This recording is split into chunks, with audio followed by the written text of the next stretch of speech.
आप सभी को मेरा नमस्कार। मैं हूं भरत देवांगन। मैं गवर्नमेंट पॉलिटेक्निक इंस्टीट्यूट में लेक्चरर हूं। साथ ही साथ मैंने असिस्टेंट प्रोफेसर 2019 की परीक्षा में द्वितीय रैंक भी हासिल किया हुआ है और मैं अगस्त्य एकेडमी की ओर से एज अ मेंटर जुड़ा हुआ हूं। मैं सीजी सेट 2024 की परीक्षा में आप लोग की एग्जाम स्ट्रेटेजी क्या होनी चाहिए, क्या प्रिपरेशन करने का तरीका होगा, उसके बारे में आप लोग से डिस्कस करने वाला हूं। तो चलिए सबसे पहले हम बात करते हैं इस नोटिफिकेशन की जो संचालनालय उच्च शिक्षा विभाग की ओर से जारी हुआ है।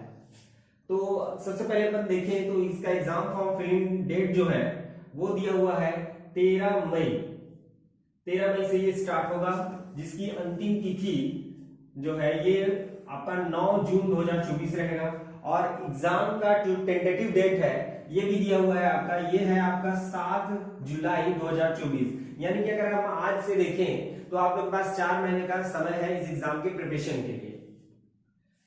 आगे देखते हैं जो बच्चे अपीयरिंग हैं यानी कि जो एमएससी फाइनल ईयर में हैं उन बच्चों के लिए क्या प्रावधान है।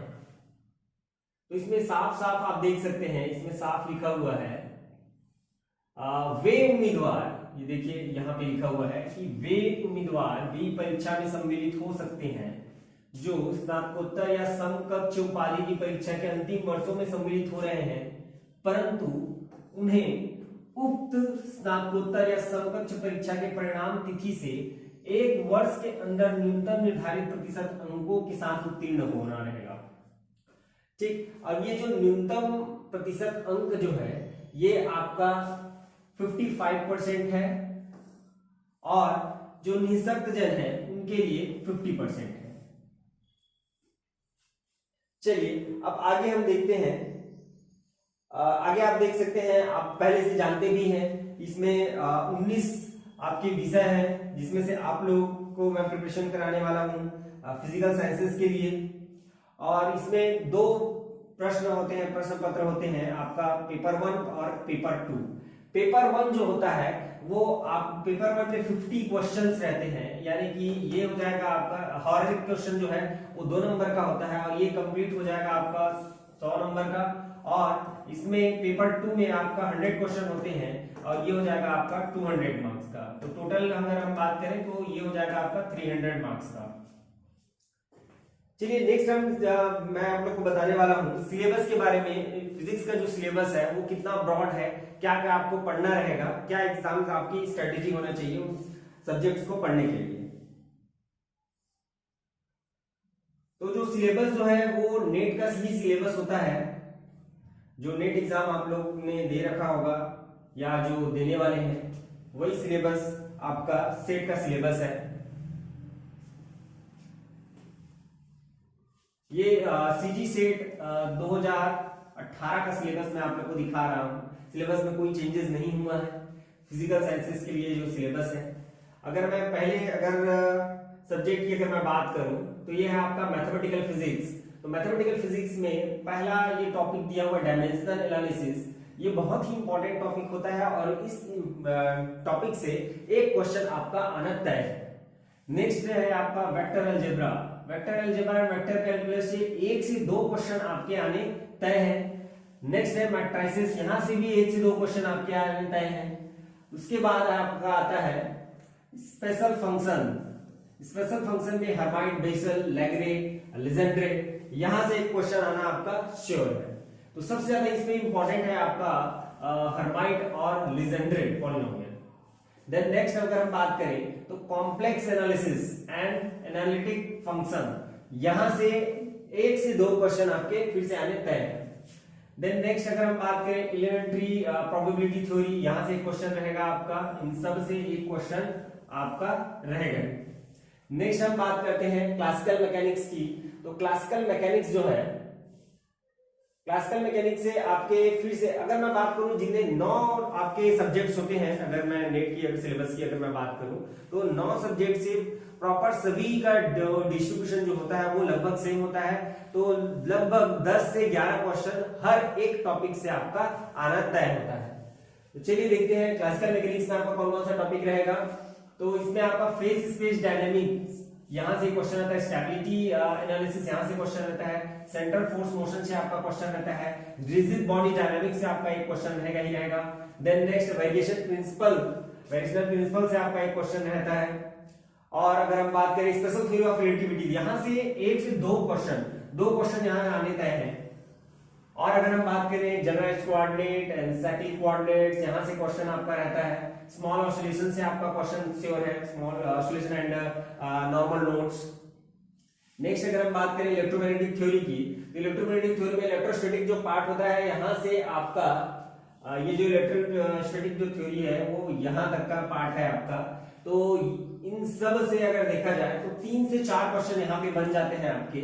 उसके बाद मैग्नेटोस्टेट के अगर मैं बात करूं तो फिर से यहाँ तक आपका मैग्नेटोस्टैटिक में आएगा। तो मैग्नेटोस्टैटिक में आपका लगभग फिर से 3 से 4 क्वेश्चन बन जाते हैं। इलेक्ट्रोमैग्नेटिक वेव थ्योरी, यहाँ से फिर से आपका क्वेश्चन बनता है। डाइलेक्ट्रिक एंड कंडक्टर, यहाँ से आपका एक क्वेश्चन यहाँ से आ सकता है और एक क्वेश्चन यहाँ से आपका बनता ही बनता है। देन नेक्स्ट अगर हम बात करें, इसी में आपका reflection and refraction and polarisation, यहाँ से क्वेश्चन बनता ही बनता है। साथ ही साथ static and uniform electromagnetic fields, यहाँ से एक क्वेश्चन बनता ही बनता है। नेक्स्ट अगर हम बात करें क्वांटम मैकेनिक्स की, तो क्वांटम मैकेनिक्स में आपका वेव पार्टिकल ड्यूअलिटी, यहाँ से एक क्वेश्चन श्योर है आपका। श्रोडिंगर इक्वेशन से आपका श्योर है एक क्वेश्चन आना ही आना है। फिर देन अगर आइगन वैल्यू प्रॉब्लम की अगर मैं बात करूं, जैसे particle in a box, harmonic oscillator, यहाँ से हर एक टॉपिक से एक क्वेश्चन आपका आना श्योर है।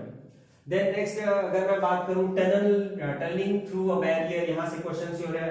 Wave function in coordinate and momentum representation, ये भी एकदम श्योर है क्वेश्चन एक आना। कम्यूटेटर से एक क्वेश्चन आपका श्योर ही रहता है। देन नेक्स्ट है आपका फर्मी-गोल्डन परटर्बेशन थ्योरी आपका है। हाइड्रोजन एटम से एक क्वेश्चन रहेगा ही रहेगा। एंगुलर मोमेंटम से आपका एक क्वेश्चन रहेगा ही रहेगा।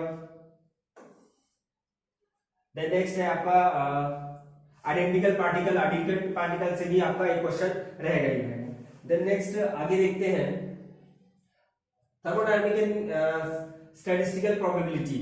अगर थर्मोडायनामिक्स एंड स्टैटिस्टिकल प्रोबेबिलिटी की अगर हम बात करें तो यहाँ पे आपका थर्मोडायनामिक पोटेंशियल से क्वेश्चन रहेगा, मैक्सवेल रिलेशन से क्वेश्चन रहेगा, फिर इंसेंबल से आपका क्वेश्चन रहेगा, micro canonical and grand canonical ensemble, यहाँ से क्वेश्चन रहेगा। पार्टीशन फंक्शन से आपका क्वेश्चन रहेगा। और आपका ideal Bose and Fermi gases, यहाँ से एक क्वेश्चन रहेगा। Black body radiation and Planck distribution, यहाँ से एक क्वेश्चन रहेगा ही रहेगा। देन नेक्स्ट बात करते हैं इलेक्ट्रॉनिक्स की एंड एक्सपेरिमेंटल मेथड्स की। अगर इलेक्ट्रॉनिक्स की मैं बात करूं तो आपका सेमीकंडक्टर डिवाइसेस, यहाँ से आपका डायोड हो गया, जंक्शन हो गया, ट्रांजिस्टर हो गया, फील्ड इफेक्टर डिवाइसेस हो गए, यहाँ से एक क्वेश्चन आना आपके तय है। इलेक्ट्रॉनिक्स बहुत ही ब्रॉड हो जाता है, बहुत सारे क्वेश्चन इससे बनते हैं। करीबन लास्ट टाइम अगर हम देखें 2019 में तो 13 से 14 क्वेश्चन यहाँ से पूछे गए थे। देन नेक्स्ट अगर मैं बात करूं मैथमेटिकल मेथड्स में, एडवांस मैथमेटिकल मेथड में अगर मैं देखूं तो यहाँ पे आपका extrapolation, interpolation, integration by trapezoidal and Simpson rule, solution of first order रूल-गुप्ता method, introductory group theory, SU2 and SU3, यहाँ से क्वेश्चन बनता है। क्लासिकल मैकेनिक्स की अगर मैं बात करूं तो इसमें हैमिल्टन जैकोबी थ्योरी जो है, पॉइसन ब्रैकेट हो गया और कैनोनिकल ट्रांसफॉर्मेशन हो गया, यहाँ से क्वेश्चन बनता ही बनता है। देन नेक्स्ट इलेक्ट्रोमैग्नेटिक थ्योरी की अगर मैं बात करूं तो यहाँ पे dispersion relation in plasma, Lorentz invariance of Maxwell's equation, यहाँ से क्वेश्चन बनता है। ट्रांसमिशन लाइंस एंड वेवगाइड्स, यहाँ से वेवगाइड से क्वेश्चन बनता ही बनता है। Then next quantum mechanics, advance quantum mechanics की अगर मैं बात करूं या WKB अप्रोक्सीमेशन देख लीजिए, यहाँ पे WKB अप्रोक्सीमेशन से क्वेश्चन बनेगा, बाउंड अप्रोक्सीमेशन से आपका क्वेश्चन बनेगा। और रिलेटिविस्टिक मैकेनिक्स, यहाँ से एक क्वेश्चन श्योर है। क्ले-गॉर्डन इक्वेशन हो गया, आपका डिराक इक्वेशन हो गया, यहाँ से क्वेश्चन बनता ही बनता है। थर्मोडायनामिक एंड स्टैटिस्टिकल मैकेनिक्स की अगर मैं बात करूं यहाँ पे फिर से, तो आपका जो first order and second order phase transition जो होता है, यहाँ से क्वेश्चन बनता है। और ये मटेरियल की जो प्रॉपर्टीज होती हैं, डायमैग्नेटिज्म, पैरामैग्नेटिज्म एंड फेरोमैग्नेटिज्म, यहाँ से क्वेश्चन बनता ही बनता है। एजिंग मॉडल से एक क्वेश्चन बन सकता है आपका। बोस-आइडिंग स्टीम कंडेंसेशन से यहाँ से क्वेश्चन लिखा गया है। रैंडम वॉक एंड ब्रॉन्जियन मोशन, यहाँ पे भी एक क्वेश्चन बनता ही बनता है। ओके, तो ये सारा जो है आपका सिलेबस में है। जितना हो सके आप लोग को कवर करना है इन 4 महीनों में, और मेरे ख्याल से 4 महीनों में आप कवर कर सकते हैं, कोई दिक्कत वाली बात नहीं है।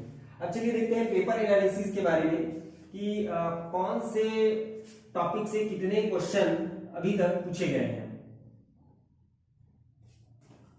तो ये आपका हो जाएगा, ये लास्ट 2 ईयर का आपका क्वेश्चन पेपर है, सॉरी एग्जाम एनालिसिस है, ये आप देख सकते हैं।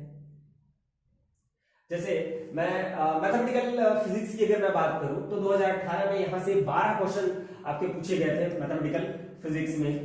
क्लासिकल एंड न्यूटोनियन मैकेनिक्स की अगर मैं बात करूं तो 10 क्वेश्चन आपके पूछे गए हैं क्लासिकल मैकेनिक्स से। क्वांटम मैकेनिक्स से आपके फिर से 10 क्वेश्चन पूछे गए हैं। देखिए क्वांटम मैकेनिक्स वाले जो क्वेश्चन है हो सकता है कि वो सॉलिड में भी काउंट हो जाए, या एटॉमिक में भी काउंट हो जाए, या थर्मो में भी काउंट हो जाए, और आपका न्यूक्लियर में भी काउंट हो जाए, तो हो सकता है कि बाकी चीजों में भी वो काउंट हो जाए। तो क्वांटम मैकेनिक्स जो है बहुत ही इंपॉर्टेंट सब्जेक्ट होता है सेट या नेट को क्लियर करने के लिए। देन नेक्स्ट सॉलिड में अगर बात करें तो यहाँ से फिर से आपके 12 क्वेश्चन है। Atomic and molecular laser physics से आपका फिर से आपका 12 क्वेश्चन है। थर्मो से आपके 10 क्वेश्चन है। इलेक्ट्रॉनिक से आपके 10 क्वेश्चन है। ये मैं बात करूं 2018 की। तो नेक्स्ट अगर देखें न्यूक्लियर फिजिक्स, यहाँ से 13 क्वेश्चन निकाले थे इन्होंने। देन नेक्स्ट इलेक्ट्रोमैग्नेटिक थ्योरी की बात करूं तो यहाँ से 11 क्वेश्चन आपके पूछे गए थे। अब अगर मैं बात करूं 2019 के बारे में तो 2019 में आपका 16 क्वेश्चन थे मैथमेटिकल फिजिक्स से, 16 क्वेश्चन मैथमेटिकल फिजिक्स से थे। देन नेक्स्ट 11 क्वेश्चन आपके न्यूटोनियन मैकेनिक्स से थे। 11 क्लासिकल एंड न्यूटोनियन मैकेनिक्स से 11 क्वेश्चन थे। देन क्वांटम मैकेनिक्स से फिर से 11 क्वेश्चन थे आपके। देन 14 क्वेश्चन थे आपके सॉलिड स्टेट फिजिक्स से। देन एटॉमिक मॉलिक्यूलर फिजिक्स से फिर से आपके 10 क्वेश्चन थे, और 8 क्वेश्चन थे आपके थर्मो एंड स्टैटिस्टिकल मैकेनिक्स से, और 15 क्वेश्चन आपके इलेक्ट्रॉनिक्स से थे। देखिए ये काफी मेजर पोर्शन था लास्ट टाइम वाले एग्जाम के लिए। देन नेक्स्ट न्यूक्लियर फिजिक्स की बात करूं तो यहाँ से 4 क्वेश्चन नहीं आए थे, बट ऐसा नहीं है कि इसको अंडर एस्टिमेट करना है। लास्ट टाइम अगर देखें तो 13 क्वेश्चन यहाँ से लिए गए थे, तो आप लोग को अंडर एस्टिमेट करके नहीं चलना है। न्यूक्लियर फिजिक्स को भी आपको कवर करना है बहुत ही अच्छे से। देन नेक्स्ट इलेक्ट्रोमैग्नेटिक थ्योरी की मैं बात करूं तो यहाँ से फिर से आपके 11 क्वेश्चन पूछे गए थे। ओके, तो ये रहा आपका पेपर एनालिसिस लास्ट 2 ईयर का। 2017 का मैंने इसलिए इंक्लूड नहीं किया क्योंकि उस टाइम जो पैटर्न था वो अलग था। 3 पार्ट में एग्जाम होते थे। पहला पार्ट आपका जीएस रहता था, दूसरा पार्ट आपका फिजिक्स रहता था, तीसरा पार्ट फिर से फिजिक्स रहता था। जैसे नेट में 3 पार्ट्स होते हैं वैसे ही इसमें सेट में होता था पहले, लेकिन अब ऐसा हो गया है कि आपके 2 पेपर ही होंगे, एक जीएस होगा और दूसरा आपका फिजिक्स होगा। तो चलिए हम इस वीडियो को